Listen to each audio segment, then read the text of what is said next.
Namo tassa bhagavato arahato samma sambuddhassa. Namo tassa bhagavato arahato samma sambuddhassa.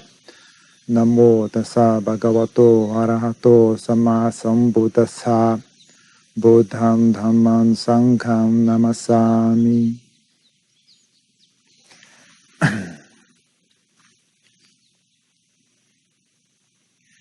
Então acabamos de ter a visita da Ajahn Chandapalo. Ficou um bom tempo no Brasil, ficou acho que quase mais de 20 dias. Ficou uma semana aqui no mosteiro, depois foi dar um retiro, aqui perto, em Defir Moreira. E eu não tinha passado muito tempo com ele antes, eu tinha encontrado com ele há muito tempo atrás, mas nunca tive tempo de conversar com ele, de conviver com ele. Então é muito, muito legal, uma pessoa muito boa mesmo. Muito quieto, né? Mas não tem aquele carisma. Um cara bem quieto, pacífico, tranquilo, fala baixinho. Não tem uma personalidade marcante. Mas para quem é monge, né? Na verdade, ele tem uma personalidade excelente. Né? É o tipo de característica que você esperaria de um monge, né? Uma pessoa discreta, modesta, fala baixo, né? Não sei, tem uma certa qualidade na pessoa que você passa a admirar, né? Depois que você passa alguns anos treinando como monge, né? O tipo de qualidade que as pessoas em geral não dão valor, né? Você passa a dar valor, né? E o tipo de qualidade que as pessoas em geral acham boas, né? Você começa a olhar com desdém para aquilo, né? Então, eu não sei, eu gostei muito do convívio com ele. Também ver ele conversando com o Bhante Rahula, que também é outro monge, muitos anos, mais de 40 anos como monge, né? Ver o respeito que os dois têm um pelo outro, né? A humildade, né? Que um tem, né? Ambos têm mais de 40 anos e quase... Um tem 38, 37 anos, o outro tem 40 anos de monge, mas os dois totalmente humildes. Não sei, né? Eu lembro quando antes de virar monge, eu tinha antes de conhecer o budismo, né? Quando eu era adolescente, tinha essa questão, né? Com o envelhecer, né? Eu tinha a noção clara que as pessoas ficavam velhas e ficavam piores. Ao contrário do que teoricamente seria o correto, né? As pessoas vão ficando mais velhas, vão ficando mais sábias, mas na verdade não era o que eu observava e ainda não observo hoje em dia. As pessoas em geral ficam velhas e ficam piores. As pessoas estão ficando piores quanto mais velhas ficam. Não ficam mais sábias, infelizmente. Poucas pessoas. Então eu tinha essa questão, né? Eu ficava sempre no dia a dia tentando achar uma pessoa com mais de 40 anos que eu achava, quando eu ficar velho, eu quero ser que nem essa pessoa. E não achava. Não achava. Morava em São Paulo, uma cidade com milhões de habitantes, não achava uma pessoa só. Que eu dissesse, quando eu ficar velho, eu quero ser assim. Então, agora, depois que eu virei monge, eu conheci assim as pencas, né? Pessoas, quando se eu conseguir ficar daquele jeito quando envelhecer, minha vida inteira valeu a pena. Né?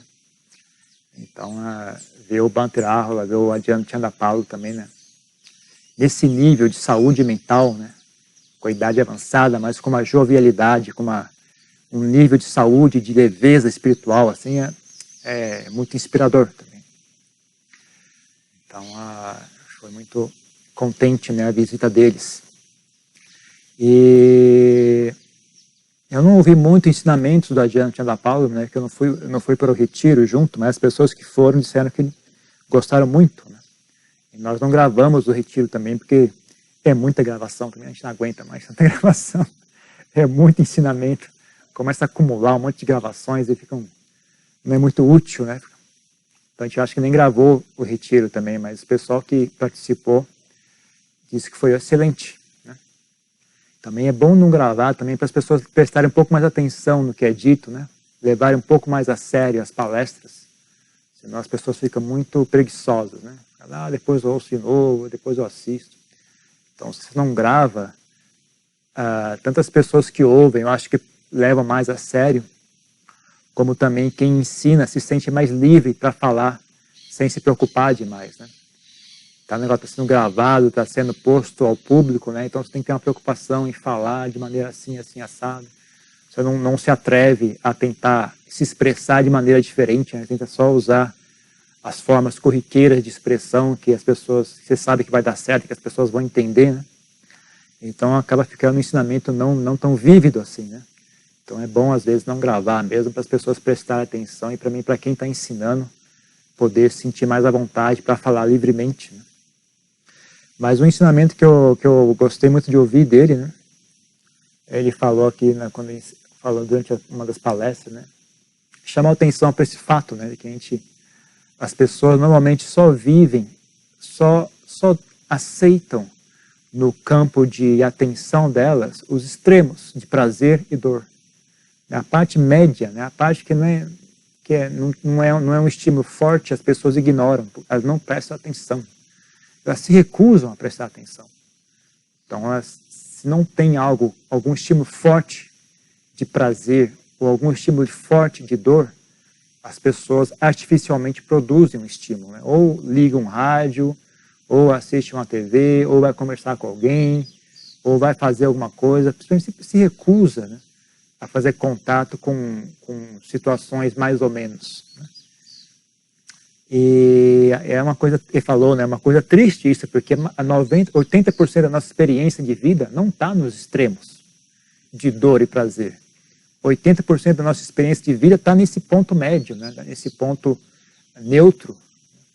Então as pessoas vão passando o dia inteiro no automático, tentando criar as condições para que surja aquele pico de prazer ou aquele pico de dor, né?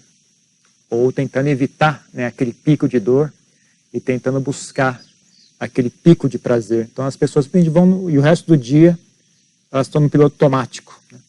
Simplesmente ignorando o aqui e agora, né? Vivendo no mundo da fantasia, no mundo das ilusões. Então é um desperdício, né? Então, as pessoas têm aversão à realidade, aversão ao aqui e agora. E isso gera uma existência dolorosa, né? Uma existência incompatível com a vida, incompatível com a natureza. Mas é engraçado que esse ensinamento, na verdade, eu estava pensando sobre isso, né? Esse ensinamento, na verdade, eu ouvi há muitos anos atrás. Não lembro de quem, não. Mas não é a primeira vez que eu ouço alguém dizer isso, né? Chamar atenção para esse fato.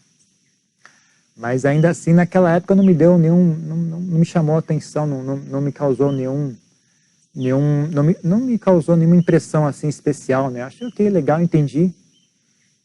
Inteligente a colocação, muito bom, muito legal, mas tudo bem. Agora, dessa vez, quando ele disse, teve um efeito muito grande em mim, assim, deu um efeito muito profundo, né? Então, estava pensando sobre essa questão, né, de como é que funciona como é que os ensinamentos têm ou não efeito nas pessoas, né, de acordo com o nível que elas já praticaram, nível de acordo com que elas estarem prontas, né, para receber aquele ensinamento ou não. Então é uma das coisas que me deixa muito triste, né? Eu sempre falo para as pessoas, mas geralmente as pessoas não prestam, não levam a sério. Só para as pessoas não ficarem estudando demais. Não fique lendo demais. Você tá minando o seu progresso na prática, né? Você está destruindo as oportunidades de insight. As pessoas acham que quanto mais elas lerem, mais inteligentes elas vão ficar, mais sábias do assunto elas vão ficar. Mas, na verdade, esse assunto é diferente, gente. Isso aqui não é um assunto teórico, né? Esse é um assunto de prática. Então, você lê demais, você tem todos os malefícios que eu já mencionei 1 milhão de vezes em palestra, né? Sobre os males de você acumular informação demais. Mas também você começa a minar, né? Começa a sabotar a sua possibilidade de ter esses insights, né? De ouvir algo e aquilo tem um efeito profundamente, porque realmente já ouviu demais. Então ela não vê nada de especial, né? É que nem a pessoa que come sempre só comidas agradáveis, né? Aí quando você traz um doce especial para ela, ela não vê valor naquilo. Ok, mais uma comida agradável já, ok.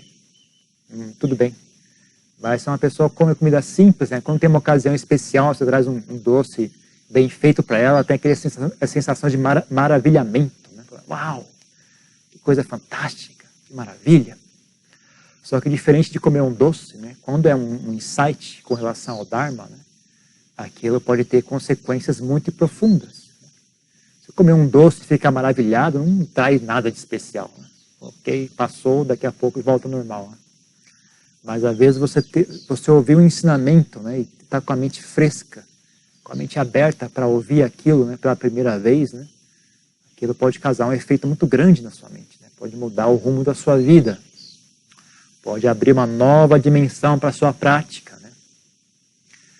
Então, nesse sentido, eu sempre me achei muito sortudo, que antes de virar monge, eu lia muito, mas nunca li sobre budismo, né? Eu lia muito sobre outros assuntos, né? Eu gostava muito de ler.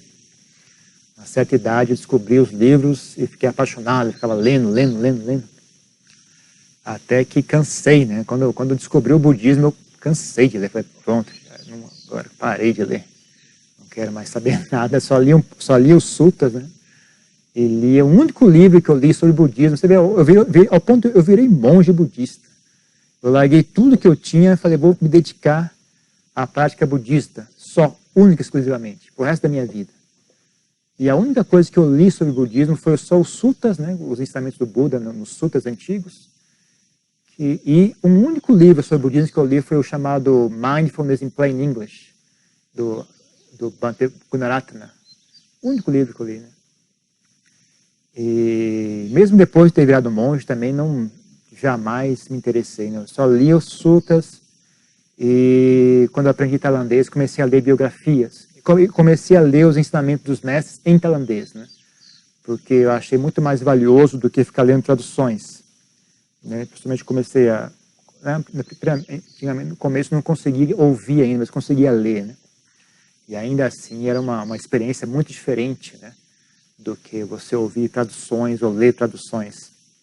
A sensação era bem diferente. E ainda mais depois eu conseguia aprender a ouvir em tailandês, né? Então foi ainda mais, né, interessante. Mas mesmo assim, né, chega uma hora que chega. Né? Já ouvi, já li, já ouvi, chega. Já é o suficiente. Não adianta ficar lendo mais, ouvindo mais, não tem o mesmo efeito. Né? A sensação de assombro, aquela sensação de inspiração, né, de ter ouvido uma palestra, o negócio ali, você ouve a segunda, ouve a terceira, ouve a quarta, ouve a quinta, né? Cai na mesmice, né? Ok, já ouvi isso antes, tá bom, é o mesmo de sempre. Então você não pode querer basear a sua prática só em ficar ouvindo instruções, ouvindo palestra, ouvindo gravações, lendo livro. Isso não vai muito longe. Né? Inclusive não vai muito longe, inclusive é danoso. Depois de um certo tempo isso começa a ser danoso. Começa a acumular informação demais, começa a ter um efeito corrosivo na mente e além disso também bloqueia, né, a possibilidade de insight espontâneo, né, insight fresco, né, que vem da mente né, quando a mente está preparada para ouvir algo, ela ouve e aquilo é uma novidade, aquilo causa um assombro na mente, causa uma sensação profunda. Né? Então talvez seja uma das razões pelas quais hoje em dia a gente não tem muitas histórias, né? Como na época do Buda, o Buda dizia alguma coisa, a pessoa, captei a mensagem, e alcançava a iluminação, e sim, tinha um grande insight, né? Aquelas histórias do Zen também, né? As pessoas só querem ler, eu não sei até que ponto isso é benéfico ou não, né? Mesmo, né, ficar gravando palestras, né, acumulando, tanto que eu procuro botar no site, né, só algumas, né? A gente faz palestra toda semana é gravada a palestra de domingo, mas para o site, mesmo para o público, assim, libera só algumas, né? Então, uma vez por mês, uma vez a cada 2 meses, libera uma palestra. Não é por nada, não é porque não é benéfico, não é útil. É nocivo, inclusive, eu acho, né? Eu tenho vergonha de fazer isso, por exemplo, eu não quero escrever livro em hipótese alguma. Eu acho que seria nocivo, eu não quero fazer isso com as pessoas, não quero dar mais livro ainda para as pessoas lerem. Eu acho que seria maldoso da minha parte escrever um livro com as minhas palestras. Já não chega de livro, não? Se fosse falta de livro, todo mundo estava iluminado já. O problema era a falta de livro, não tinha nenhum ser ignorante nesse mundo. Então, chega, né? Muita coisa. Então, não é benéfico. Eu lembro, por exemplo, eu também, eu até estava conversando com a Diana Ana Paula justamente sobre isso, né? Estava conversando sobre prática de meditação, contando nossas histórias, assim, né? Contando da prática dele, quando ele começou, também contei um pouco da minha, estava falando para ele essa história, que a diferença entre tailandeses e ocidentais, né? Os tailandeses gostam de umas ensinamentos bem durão, assim, os mestres dão bronca nos discípulos, né? Chama ele de preguiçoso, dá uma bronca, você tem que fazer esforço, você tem que treinar, você tem que praticar, né? Já os ocidentais falam, não, você tem que let go, deixar estar, compaixão, aquela coisa bem relax, tem que relaxar, aprender a relaxar. Os tailandeses não, você tem que ficar firme, tem que lutar, tem que virar porrada. Tem alguns mestres tailandeses assim que arrepiam os cabelos. Você ouve a palestra deles assim, você fica eletrizado até assim. Então, realmente, na hora que ele pega o embalo, assim, você fica eletrizado, né? Então, eu sendo ocidental, né, comecei a praticar ouvindo essas palestras de ocidentais, né? Então, eu ficava, não, deixa estar, relaxar, não se apegar, não ter objetivos, e sentar de maneira relaxada, sem aquelas palestras normais que a gente ouve, né? E não é que elas estejam erradas, né? Só que para mim não tinha efeito, né? Eu ficava ouvindo aquilo, sempre tem um tema comum, né? Aquelas palestras, que é o tal do deixar estar, né? Tem que largar, let go. Então, eles falam poi wang. Então, eu ficava, mas let go do quê? Eu nem sei o que eu estou agarrando, como é que eu vou largar um negócio? Eu nem sei, largar o quê? O que eu estou agarrando? O que eu tenho que largar? Eu ficava perdido naquele negócio, né? Eu vi, e não tinha efeito, não conseguia captar a mensagem, né? Aí eu lembro um dia que eu estava no mosteiro tailandês, estava aprendendo a falar tailandês, né? Fui passar meu primeiro ano como monge, né? Depois de ter virado noviço, né? Fui passar meu primeiro ano como monge no mosteiro tailandês. E só tinha eu que falava inglês, não tinha um monge tailandês que falava inglês também. Mas aí eu estava aprendendo a falar tailandês, né? E aí eu estava um dia lá limpando o salão principal, o salão de meditação, né? Eu encontrei um monte de fita cassete atrás da imagem do Buda. Lá tinha um monte de fita cassete bem velha, né? Naquela época eu não usava mais fita cassete, né? Era CD. Hoje em dia CD também não usa mais, né? Mas antigamente tinha fita cassete, né? Eu achei umas fitas cassetes antigas, né? E por coincidência, a cabana que me deram lá no mosteiro, né, tinha um gravador muito velho lá também, um cassete player, né, um toca-fita, muito velho, que eu nem sabia que estava funcionando ou não. Tinha cara de ter mais de 20 anos aquilo, estava muito velho, muito caindo aos pedaços mesmo. Eu fiquei curioso, sabe eu nem estava curioso com o ensinamento que estava gravado na fita, né? Eu estava mais curioso saber se o equipamento trabalhava ou não, né?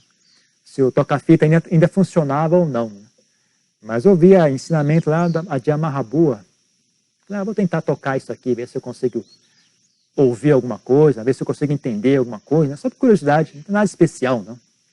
Só por curiosidade.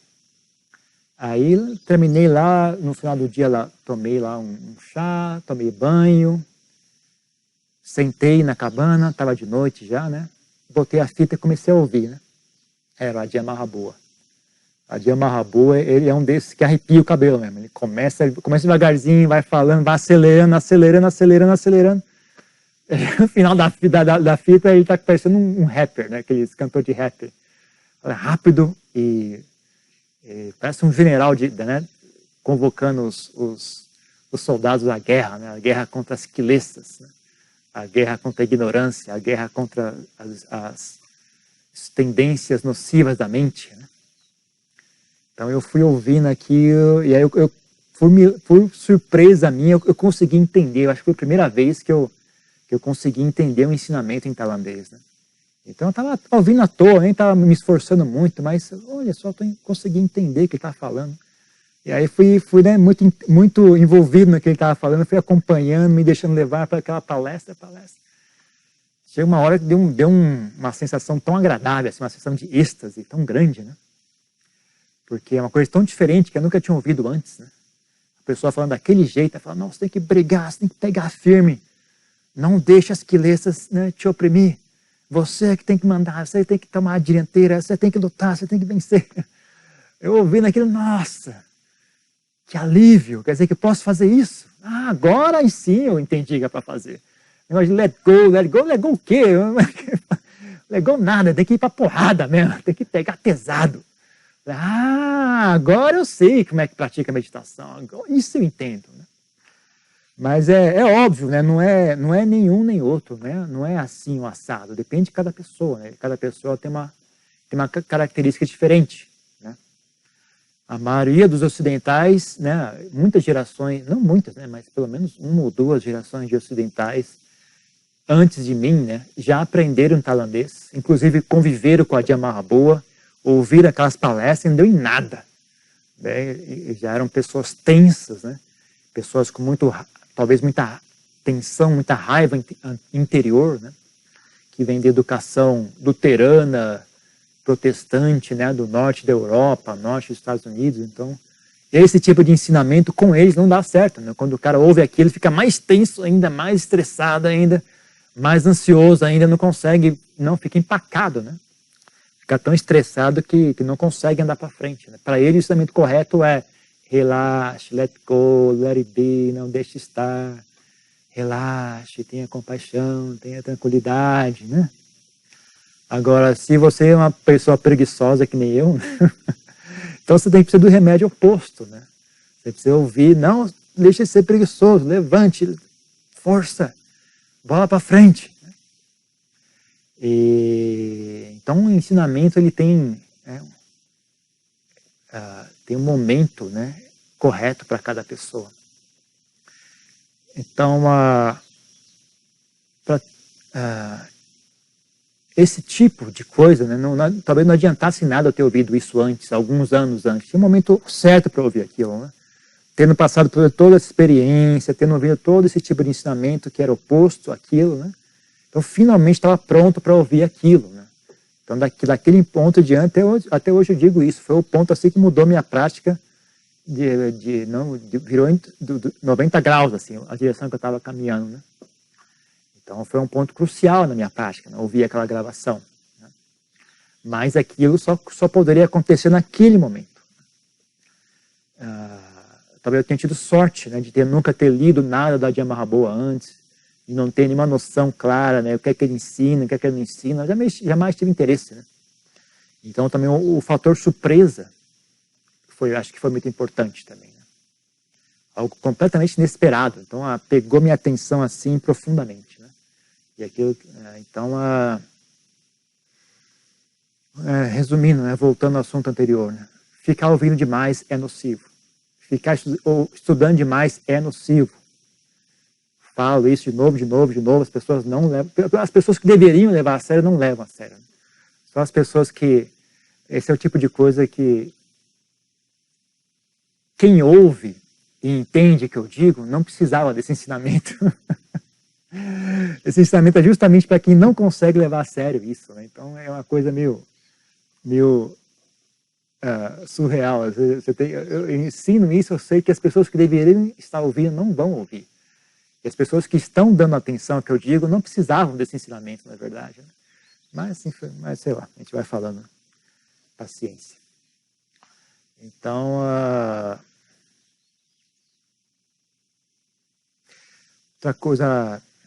outra razão importante, né, acho que o Buda encorajava as pessoas a buscar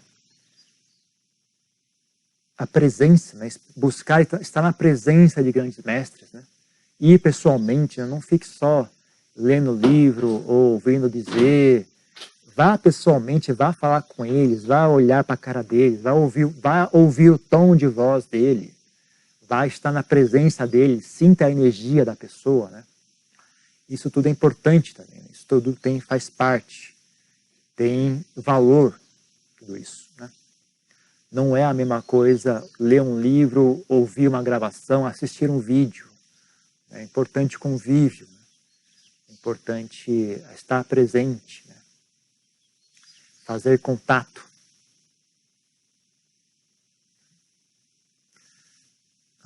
Então não substitui. Livros não substitui. Leitura não substitui.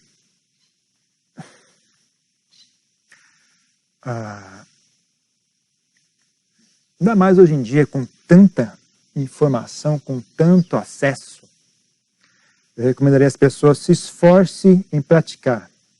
Principalmente para quem já leu o suficiente, quem já passou pelos suttas, já tem uma boa noção do que o Buda ensinou, já leu, já entendeu, ótimo. Agora larga isso e vá praticar, dedique-se à prática. Quem ainda está em dúvida, não entendeu o que é que o Buda ensinou, não ouviu falar ainda, não sabe, não tem noção, então estude um pouquinho. Leia os suttas, leia o ensinamento, procure se informar. Tendo se informado, largue os livros, vá praticar. Porque cedo ou tarde vai vir algum ensinamento, vai ter tanta fonte de ensinamento, que mesmo sem querer ouvir ensinamento, você vai acabar ouvindo. Você vai estar distraído e alguém vai começar a dar uma palestra.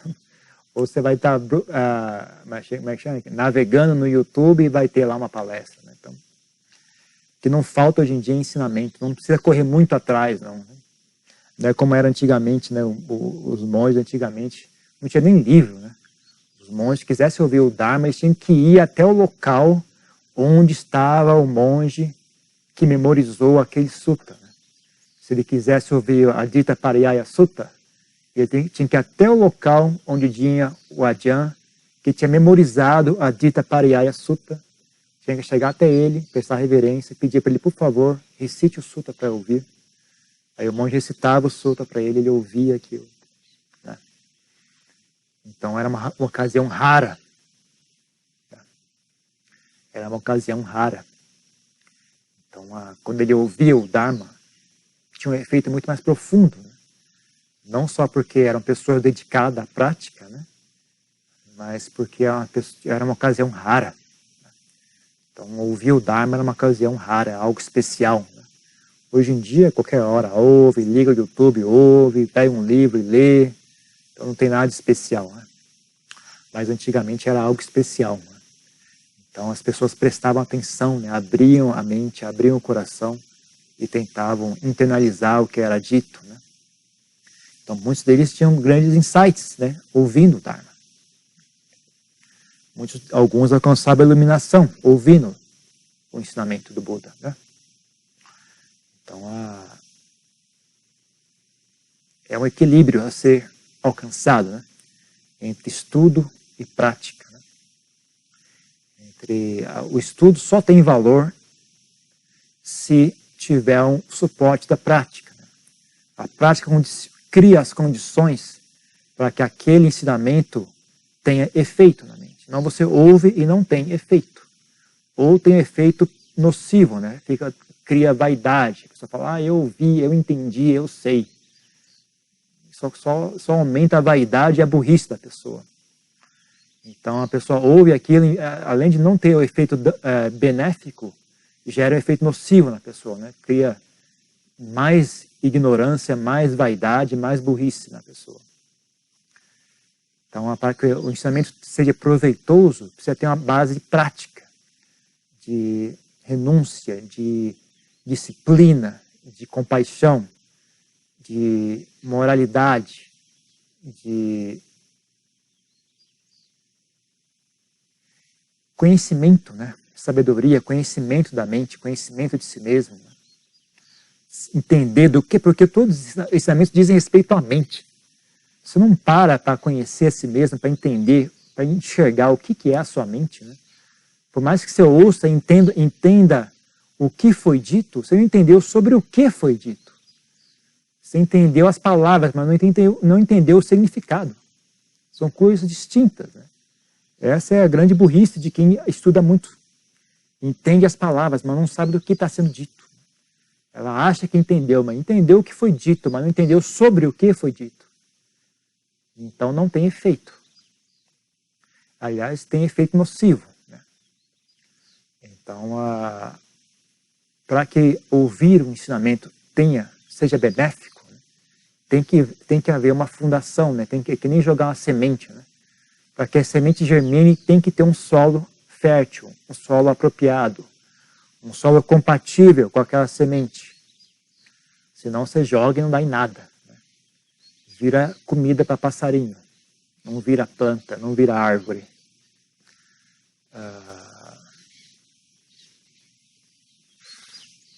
Então, ao mesmo tempo, né, como eu disse, tem que haver um equilíbrio, né? A prática tem que ser guiada pela teoria, né? Quem está começando não pode simplesmente pegar e começar a inventar a sua própria prática, né? Tem que tentar manter-se nos limites dados, né, da meditação, nos limites dados de moralidade, nos limites dados de entendimento correto, né? No começo você tem que ter um pouco de estudo só para adquirir os blocos de construção básicos, né, para montar uma pequena fundação. Mas logo você tem que tentar transformar essa pequena quantidade de teoria, né, em realidade, em conhecimento real, né? Parar de sair apenas da teoria e começar a transformar aquilo em conhecimento verdadeiro, né? Conhecimento vivo. E ao passo, né? Então é uma coisa como se fosse um degrau de uma escada, né? Você dá um passo com o pé, esse pé ergue o segundo pé até o próximo degrau, esse pé ergue o outro pé até o próximo degrau. Então o estudo e a prática vão se intercalando, né? A prática, o estudo gera a condição para que a prática siga adiante e a prática gera a condição para que o estudo siga adiante, né? Seja benéfico mais à frente. Então, mas qual que é o passo inicial? Estudo é prática. O passo inicial, segundo o Buda, é sofrimento. Não é nem prática, nem estudo, porque essa pessoa... ou fé também funciona, né? Fé também funciona como primeiro passo. Mas como nós somos ocidentais, não nascemos em sociedades budistas, nossos pais não são budistas, né? Não é em geral o que a gente encontra, né? E mesmo no Sutra, né, quando o Buda descreve o passo inicial, não é a fé que é o passo inicial, né? O passo inicial é sofrimento. As pessoas sofrem. Tendo sofrido, elas começam a ter uma noção mais clara do que é realmente o que está acontecendo aqui, né? O que é que realmente funciona, o que é que não funciona, o que é verdade, o que é mentira. Tendo feito, né, o que as pessoas normalmente dizem, e visto que não funcionou, faça isso e você vai ser feliz. Já fiz. Cadê? Faça aquilo lá, você vai ser feliz. Compre isso que vai estar tudo certo. Coma essa comida e não vai ter doença. E aí? Comi a vida inteira, ainda estou doente. E agora? Não, cuide do corpo. Se você cuidar do corpo, tudo vai dar certo. Cuidei a vida inteira. Estou com câncer. E agora? Né? Então, tendo sofrido, né? Tendo quebrado a cara, né? As pessoas param, né? E ganham insight. Né? Pelo menos um insight mínimo de dizer, bom, isso aqui não dá certo. Tem algum outro caminho? Que é, por exemplo, o insight do que o próprio Buda teve, né? Tendo visto velhice, doença e morte. Né? Bom, então, isso aqui não é o caminho. Tendo em vista aí essas três realidades, é óbvio que o caminho não é esse. Tem alguma alternativa? Né? Então, o primeiro passo, na verdade, é esse. Então, por isso que eu não faço esforço nenhum para tentar convencer as pessoas a ser budistas, porque eu acho uma perda de tempo total. Se alguém vai ser budista, isso tem que vir de insight deles. Não faço esforço nenhum. Outro dia o vizinho veio aqui conversar comigo, eu estou querendo mudar de religião. Não mude, fica aí mesmo. Não começa com essa história, não. Fica aí mesmo, não vem querer mudar de religião, não. Vai se praticando aí, vai sofrendo aí um dia. Quando você estiver pronto, você vai perceber sozinho o assunto, né? Ele queria que eu desse algum sermão para ele, que eu tentasse convencer ele a ser budista. Tô fora.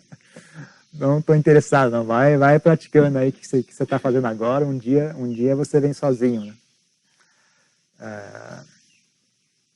Mas em países budistas, né, as pessoas são ensinadas já dentro da cultura, dentro da religião, né? Então, para muitos deles, eu acho que o caminho inicial, às vezes, é a fé, né?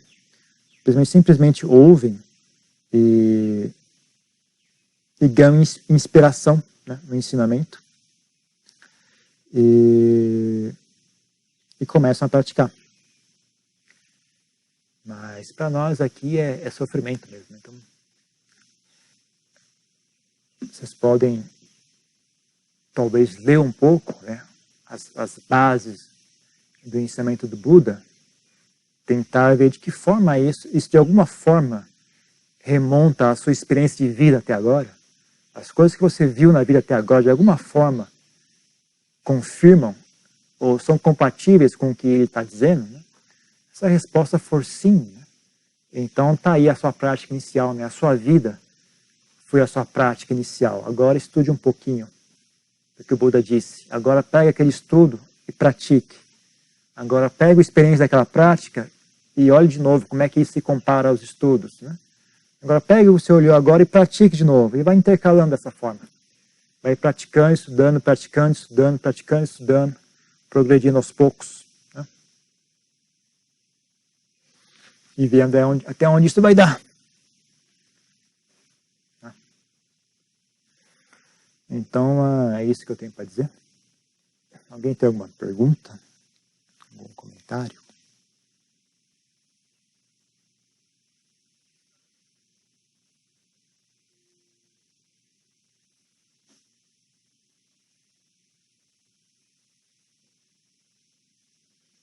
Bom, pergunta alguma coisa? Não?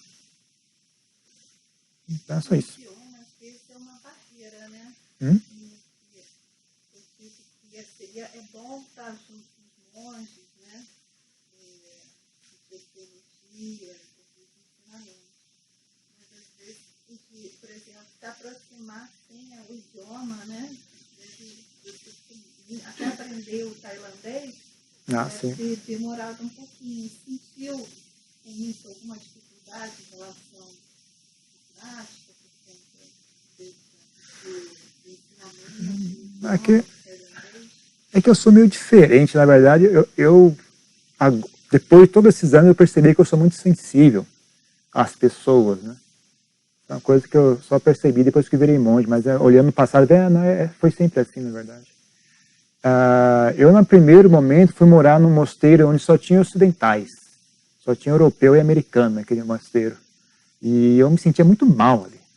Apesar de eu conseguir falar a mesma língua e tudo mais, me entendia com eles e tudo mais, me sentia mal, me sentia deslocado, né?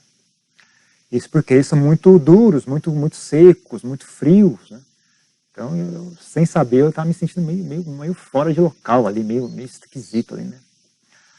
Aí, quando eu ia visitar um mosteiro tailandês, eu via eles conversando, dando risada, relaxar, falava, isso aqui eu entendo, isso aqui. Eu não consegui entender aqueles gringos, sinceramente, eu não consegui. Eu olhava dois monges discutindo, meu Deus, o que esses caras estão fazendo? Por que eles estão fazendo isso? Não faz sentido, por que eles agem dessa forma, né? Por que tudo isso? Eu não consegui entender, minha mentalidade, minha criação de brasileiro é diferente dessa, né? Mas quando eu ia para o mosteiro tailandês, eu falava, isso eu entendo. Estou entendendo, eles estão trabalhando juntos, eles estão ajudando a pegar aquilo ali e levar até ali. Eu sei fazer isso. Então, logo assim que eu pude, eu saí daquele mosteiro de ocidentais e fui morar no mosteiro tailandês. Então, assim, apesar de eu não ter muito entendimento intelectual do que estava conversando, né, porque eu não conhecia a língua, né, eu não conhecia a cultura deles também, né, mas eu tinha um entendimento emocional perfeito, assim, eu entendia claramente, ok, ele está com raiva, ele está feliz, ele está com preguiça. Eu consegui entender tudo isso. Agora, os gringos não entendiam o que eles estavam fazendo, por que eu consegui entender o que eles diziam, o que eles falavam eu entendia, mas por que a atitude eu não conseguia entender nada, né? Eu estava totalmente perdido. Então, eu fui morar no mosteiro tailandês sem saber falar tailandês. Muito pouco, né? Mas eu me sentia mais à vontade com eles, na verdade. Mas com o tempo também passou, mas também foi muito desafiador também, né? Eu demorei bastante para aprender tailandês, porque eu fui aprendendo sozinho, sem ninguém ensinar. E tailandês não é uma língua igual uma língua ocidental, né? Que são todas mais ou menos da mesma estrutura, os mesmos conceitos, muitas palavras parecidas, né? Muitas figuras de linguagem, verbo, pronome, né? Tudo isso você tem todos muito parecidos, né? Mas tailandês é outra história completamente diferente, né? É outro mundo, é um outro approach para o fenômeno chamado comunicação verbal, né? Construção de ideias. Tem um assunto que precisa ser expressado. Como é que se aborda aquele assunto? Qual é a sua estratégia, né? É outra história. Então, você até conseguir captar isso, né? Conseguir aceitar os... Eu só consegui, na verdade, quando eu desisti, né? Quando eu falei, cansei, não vou mais tentar entender isso aqui. Eles falam, eu vou falar junto. Não quero mais entender por que eles falam isso, por que é assim, por que é assado. Dane-se. Joguei os livros fora, dane-se. Agora eu vou só falar o que eles falam e chega. Aí eu comecei a fazer progresso, né? Fiquei, acho que 1 ano e meio dando cabeçada com teoria, tentando entender gramática, até que eu joguei fora tudo, dane-se. As crianças falam, então eu vou falar também. Pronto. Aí eu consegui fazer progresso. Aí eu comecei a progredir com o aprendizado tailandês, né? E aí facilitou bastante, né? Então, mas sim, eu recomendo, porque quem vai morar na Tailândia, aprenda a falar tailandês, porque é outra experiência, né? É bem útil. Mas também, né, esse convívio com monges também não resolve as coisas, né? Ajuda, mas não resolve. É apenas mais uma gotinha d'água, né? Então, você vai adicionando uma gotinha por gotinha até o seu caldeirão estar cheio, né? Ter convívio, tá presente, ter convívio é mais um ingrediente da sopa, né? Mas não é um ingrediente que resolve, né? Apenas adiciona um pouco mais. Mas aquela história, gente pobre tem que economizar em todo lugar que pode, né? Qualquer moedinha ajuda, né? Então, a gente pobre espiritualmente, né? Então, qualquer moedinha ajuda. Só ir lá e fazer reverência já ajuda, né? Só ir lá olhar para a cara do monge e falar, ok, olha lá como vai, já ajuda, né? Só então, né? Quem está desesperado não pode ficar escolhendo muito, né? Tem que pegar o que dá, né? Então, quando tiver oportunidade, vá, né? Vai lá, oferece. Porque na Tailândia eles têm essa noção muito clara, né? Quando sabe que vem um grande mestre visitar, eles vão lá e oferecem uma flor, sabe? Ele não precisa de flor nenhuma, é só uma desculpa para ir lá e oferecer algo para ele. Só para olhar para ele e falar, olha, uma flor, fazer reverência. Só isso, sabe? Arrumar uma desculpa para ter um contato com ele, né? Para se lembrar depois, no dia tal. Eu lembro que eu estava falando, eu gosto de Lontar Mahaboa. Já estava bem velhinho, né? Quando eu virei monge, então eu nunca vivi com ele, eu nunca convivi com ele. Uma única vez eu estive na presença dele. A gente foi numa cerimônia no mosteiro Lompo Tui, em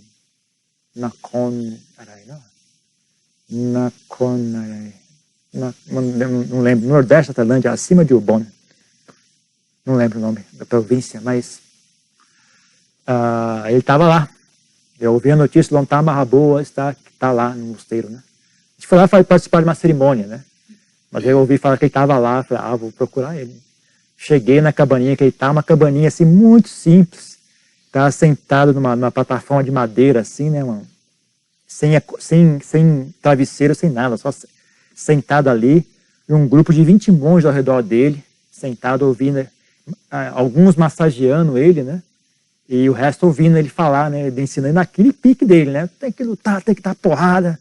Essas quilências são umas fracotes, você não pode ter medo das quilências.